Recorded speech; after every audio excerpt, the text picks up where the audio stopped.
بسم اللہ الرحمن الرحیم رب اشرح لی صدری ویسر لی امری واحلل عقدۃ من لسانی یفقہوا قولی احمدک اللہم یا مجیب کل سائل والصلاة والسلام علی من هو افضل الوسائل وعلی آلہ واصحابہ ذوی الفضائل اما بعد فاعوذ باللہ من الشیطان الرجیم بسم اللہ الرحمن الرحیم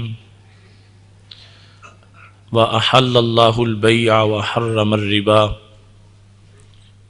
صدق اللہ العظیم وصدق رسولہ النبی الکریم الامین ان اللہ وملائکتہ یصلون علی النبی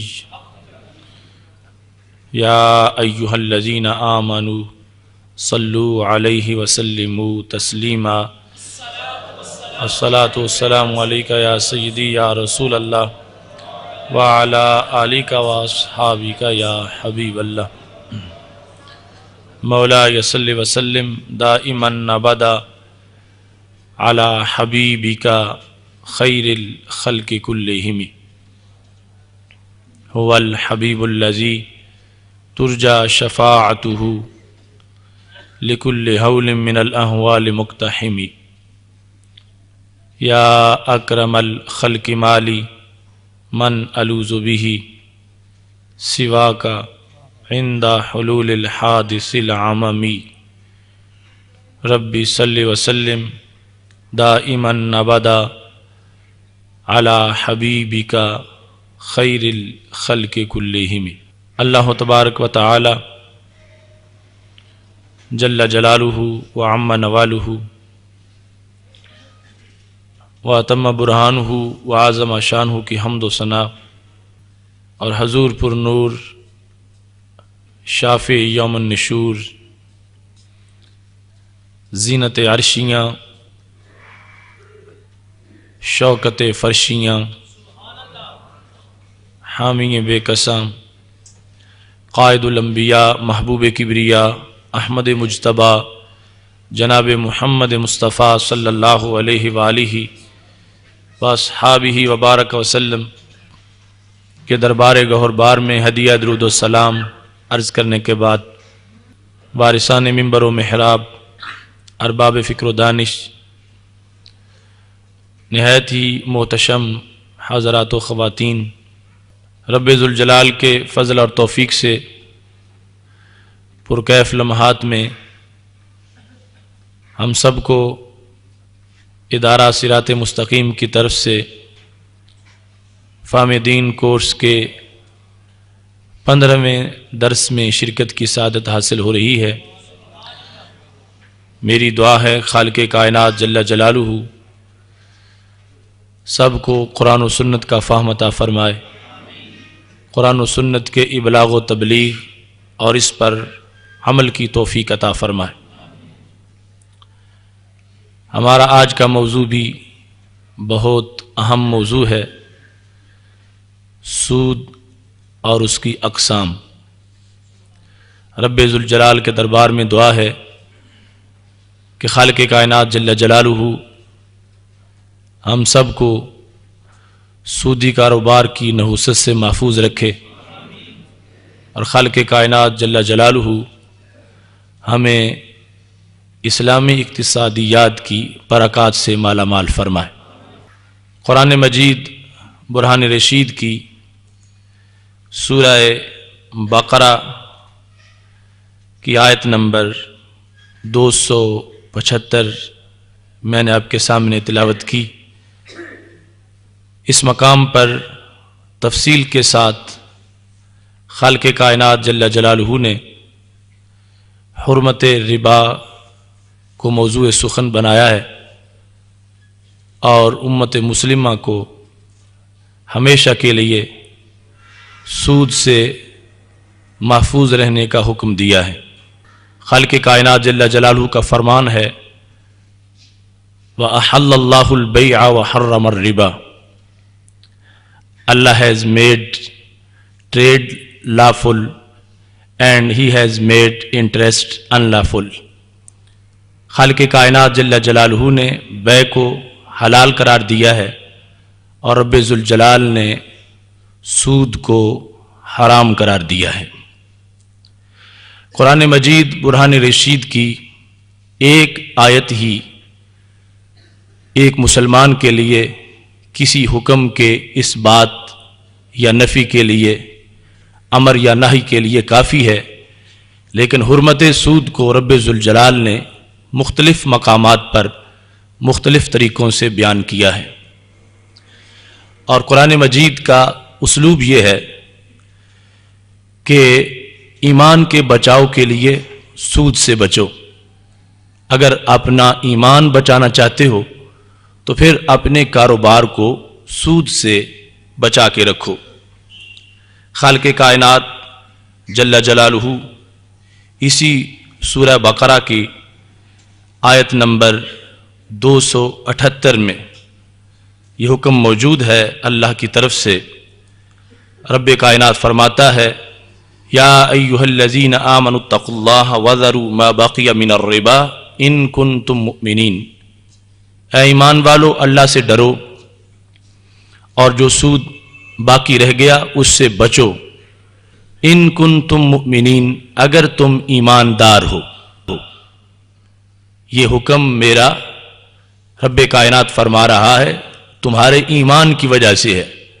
میں ایمانداروں کو ایسی گندگی سے بچانا چاہتا ہوں جو کفر میں ڈوبے ہوئے ہیں، ان کو ابتدائی خطاب اس بات کا ہے کہ وہ کفر سے نکلیں اور ایمان قبول کریں، اور جو ایماندار ہیں اگر وہ اپنے ایمان کو برقرار رکھنا چاہتے ہیں اور ایمان کی چاشنی، مٹھاس اور لذت محسوس کرنا چاہتے ہیں تو خالق کائنات فرماتا ہے پھر سودی کاروبار سے بچو۔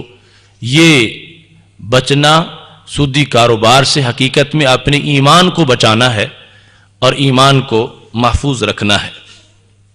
عمومی طور پر انسان اس لیے پریشان ہوتا ہے کہ اسے جب سود میں کئی اضافے نظر آتے ہیں تو وہ سمجھتا ہے کہ اگر میں سود کی طرف متوجہ نہیں ہوتا، سودی کاروبار نہیں کرتا تو شاید میرا کتنا بڑا نقصان ہو جائے گا۔ تو خالق کائنات جل جلالہ نے قرآن مجید میں یہ بھی ہمیں سوچ دی ہے کہ تمہیں خود اپنے فائدے کا اتنا پتہ نہیں جتنا تمہارے خالق کو تمہارے فائدے کا پتہ ہے۔ ہو سکتا ہے کہ ایک فائدے کو تم فائدہ سمجھو، حقیقت میں وہ نقصان ہو، اور ایک نقصان کو تم نقصان سمجھو اور حقیقت میں وہ فائدہ ہو۔ تو خالق کائنات فرماتا ہے تمہیں یہ معاملہ مجھ پر چھوڑ دینا چاہیے، میں نے احکام دیتے ہوئے خود تمہارے لیے ہر وہی حکم دیا کہ جس میں تمہارا فائدہ ہے اور نقصان نہیں ہے۔ رب کائنات جل جلالہ سورہ بقرہ کی آیت نمبر 276 میں اس کا فرمان ہے، رب کائنات فرماتا یمحق اللہ الربا ویربی الصدقات۔ خالق کائنات جل جلالہ سود کو مٹاتا ہے اور صدقات کو پروان چڑھاتا ہے۔ سود سے جو کمائی ہوتی ہے رب کائنات فرماتا ہے کہ اس کو میں مٹا دیتا ہوں، اس کو ختم کر دیتا ہوں۔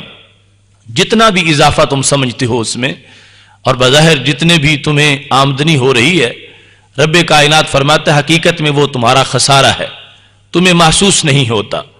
دنیا میں بھی سود کی کمائی نقصان ہے اور عقبہ میں بھی نقصان ہے۔ دنیا میں اس کے نقصان ہونے کا مطلب ابن حجر زواجر میں بیان کرتے ہیں کہ سود کی کمائی انسان کے ایسے کاموں میں لگ جاتی ہے کہ جس سے اس کو اس کا کمائی کا کوئی فائدہ دنیا میں بھی محسوس نہیں ہوتا۔ ایسے امراض میں، ناجائز مقدمات میں اور مختلف قسم کی جو حادثاتی صورتیں ہیں ان کے اندر وہ پیسہ لگتا ہے اور بندے کو مختلف الجھنوں کے اندر وہ پھنسا دیتا ہے۔ اور عقبہ میں کیا ہوگا؟ عقبہ میں یہ ہے کہ جس نے سودی پیسہ کھایا اس کا عقبہ میں جب دیکھے گا تو دنیا میں جو حج کیا تھا وہ بھی نامہ اعمال میں نظر نہیں آئے گا، جو روزے رکھے تھے وہ بھی غائب ہو چکے ہوں گے، جو نمازیں پڑھی تھیں وہ بھی اس کو اپنے نامہ اعمال میں نظر نہیں آئیں گی۔ تو اس وقت وہ ہائے ہائے کرے گا کہ میں نے تو اتنی کوشش سے حج بھی کیا تھا، میں نے روزے بھی رکھے تھے اور میں نے نمازیں بھی پڑھی تھیں اور میں صدقہ و خیرات بھی کرتا رہا اور آج میری نیکیوں کے اندر ان میں سے کچھ بھی موجود نہیں ہے، تو اس وقت اس کو پتا چلے گا کہ اللہ نے تو دنیا میں فرما دیا تھا یمحق اللہ الربا، کہ اللہ سود کو مٹاتا ہے۔ مٹانے کا مطلب دنیا میں بھی اس کی سودی کا کمائی جو ہے وہ ناجائز جگہوں پہ لگ جاتی ہے، اور عقبہ کے اندر یہ سود اس کی نیکیوں کو بھی ختم کر دے گا۔ تو دونوں مقامات پر انسان کو سود کا نقصان ہوتا ہے۔ اس واسطے خالق کائنات جل جلالہ نے فرما دیا کہ میں سود کو مٹاتا ہوں اور صدقہ کو پروان چڑھاتا ہوں۔ یہاں تک کہ انسان دنیا میں 1 دینار خرچ کرتا ہے اللہ کی رضا کے حصول کے لیے، قیامت کے دن وہ احد پہاڑ بن چکا ہوگا۔ اور رسول اکرم نور مجسم شفیع معظم صلی اللہ علیہ وآلہ وسلم کا یہ فرمان ہے، ما من یوم الا وفیہ ملک ینادی اللہم آت منفقا خلفا۔ ہر دن ایک فرشتے کی یہ ڈیوٹی ہے جو اللہ کے دربار میں یہ دعا کرتا ہے کہ اے اللہ، جس بندے نے تیرے راستے میں خرچ کیا ہے اس کو اس کی جگہ اور عطا فرما دے، اس نے جتنا خرچ کیا اس کی جگہ اسے اور عطا فرما دے۔ دنیا میں بھی کمی نہیں آتی، عقبہ میں بھی کمی نہیں آتی۔ تو یہ مومن کی سوچ کا معیار ہونا چاہیے۔ جب خالق کائنات نے سود کو گھاٹا قرار دیا ہے تو ہم اس کو کس لحاظ سے اضافہ سمجھتے ہیں، اور پھر جس وقت یہ صدقہ اور نیکی کے اندر اتنی افزائش ہے تو ہمیں خالق کائنات جل جلالہ کی رحمتوں کی طرف متوجہ ہونا چاہیے، اور ہر وہ اسلوب اختیار کرنا چاہیے کہ جس کی وجہ سے خالق کائنات جل جلالہ کی رحمتوں کا زیادہ سے زیادہ حصول ہو سکے۔ سود خور کے بارے میں جو اس کی بھیانک صورتحال ہے حشر کے دن، خالق کائنات جل جلالہ نے اس کا بھی سورہ بقرہ کے اندر آیت نمبر 275 میں تذکرہ کیا ہے۔ رب کائنات فرماتا ہے الذین یأکلون الربا لا یقومون الا کما یقوم الذی یتخبطہ الشیطان من المس۔ فرمایا جو لوگ سود کھاتے ہیں قیامت کے دن جب قبروں سے اٹھیں گے تو پاگل ہو چکے ہوں گے، ایسے چلیں گے کہ جس طرح کوئی بندہ مخبوط الحواس ہوتا ہے کہ جس کو شیطان نے چھو کے مخبوط الحواس کر دیا ہو۔ جس طرح دنیا میں تم دیکھتے ہو کہ کچھ لوگ جن پر جنوں کا حملہ ہوتا ہے، ان کی جو صورتحال ہوتی ہے، حشر کے دن یہ انسان اگرچہ دنیا میں کتنا زیرک تھا، سمجھدار تھا، عقل مند تھا، لیکن جب قبر سے اٹھے گا تمام اہل حشر اس کو دیکھیں گے کہ پاگلوں کی طرح چل رہا ہوگا۔ یہ اس وجہ سے کہ وہ دنیا میں سود کھاتا رہا اور خالق کائنات جل جلالہ کے حکم کی نافرمانی کرتا رہا، حکم عدولی کرتا رہا، جس کی وجہ سے حشر کے دن تمام لوگوں کے سامنے اس کو ایک بے وقوف اور پاگل کی شکل میں پیش کر دیا جائے گا۔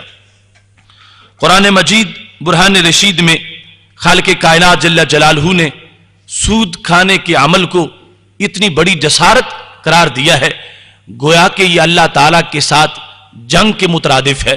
اور کون ہے جو اللہ سے جنگ کر سکتا ہے، اور کون ہے جو اللہ کے مقابلے میں کھڑا ہو سکتا ہے؟ لیکن یہ انسان احساس ہی نہیں کرتا کہ اس نے سود کھا کے کتنی بڑی جسارت کر لی ہے، کتنا بڑا وہ جرم کر رہا ہے، جس کو وہ سمجھتا ہے کہ یہ کمائی بڑی میٹھی ہے اور یہ پیسے بڑے اچھے ہیں اور اس کی وجہ سے میری زندگی میں بڑی بہار ہے، لیکن حقیقت میں وہ بہار نہیں ہے، وہ تو جہنم کا ایندھن اس نے وصول کر لیا ہے۔ خالق کائنات جل جلالہ کا یہ قرآن یہ ہمارا نصاب زندگی ہے۔ اگر ہم اس کو سن کے نہیں ڈریں گے تو یہ قرآن کہتا ہے جو مجھ کے سن کے مجھ کو نہیں ڈرتا وہ مردہ ہے، اس کو اپنی زندگی کا احساس کرنا چاہیے۔ لِيُنذِرَ مَنْ كَانَ حَيًّا، قرآن ڈراتا ہی اس کو ہے جو زندہ ہو، جو قرآن سن کے نہیں ڈرتا وہ قرآن مجید کی نقطہ نظر سے وہ مردہ انسان ہے۔ تو اس زندگی کا بھی ہمیں آج احساس کرنا چاہیے کہ رب کائنات کا تو ایک لفظ ہمارے لیے کافی تھا اور اس نے بار بار قرآن مجید میں جھنجھوڑا ہے، اور اس کے باوجود بھی ہمیں ڈر نہیں آتا اور ہم اپنے کیے ہوئے پر پشیمان نہیں ہوتے اور اپنے رویے پر نظر ثانی نہیں کرتے، تو پھر کہیں ایسا تو نہیں کہ ہم مردہ ہو چکے ہیں اور ہمارا ضمیر مردہ ہو چکا ہے؟